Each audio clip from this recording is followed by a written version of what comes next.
नमस्कार, आपण पाहत आहात सह्याद्री लाईव्ह। खेड तालुक्याच्या भांबुरवाडी गावात शेतात येण्यास मज्जाव केल्याच्या कारणावरून 5 जणांनी वृद्ध शेतकरी दाम्पत्याला केलेल्या बेदम मारहाणीत गंभीर जखमी झालेल्या 75 वर्षीय शेतकरी सोपान तुकाराम भांबुरे यांचा उपचारादरम्यान मृत्यू झाल्याची धक्कादायक घटना समोर आली आहे। या प्रकरणी मृतकाच्या पत्नीने दिलेल्या फिर्यादीवरून राजगुरुनगर पोलीस ठाण्यात 5 आरोपींवर खुनाचा गुन्हा दाखल करण्यात आला आहे।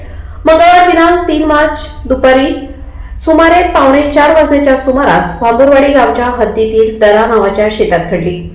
मृत शेतकऱ्याच्या पत्नी चंद्रकला सोपान भांबुरे वय 58 वर्ष यांनी खेड पोलीस ठाण्यात दिलेल्या फिर्यादीनुसार त्यांचा मुलगा रामदास भांबुरे शेतातून गहू घरी नेण्यासाठी गेला होता। त्यावेळी शेतात असलेल्या सोपान भांबुरे आणि चंद्रकला यांच्याकडे शिवाजी पांडुरंग भांबुरे, किरण शिवाजी भांबुरे, आशा सुभाष भांबुरे, सोनाली किरण भांबुरे आणि अरुणा शिवाजी भांबुरे या 5 जणांनी संगनमताने तुम्ही या शेतात यायचे नाही असे म्हणत शिवीगाळ आणि दमदाटी करत दाम्पत्यास हाताने लाथाबुक्क्यांनी बेदम मारहाण केली।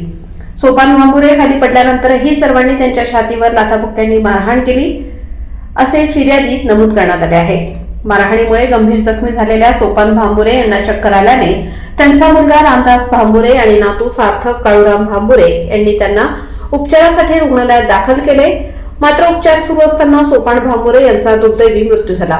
पुढील तपास खेड पोलीस करत आहेत।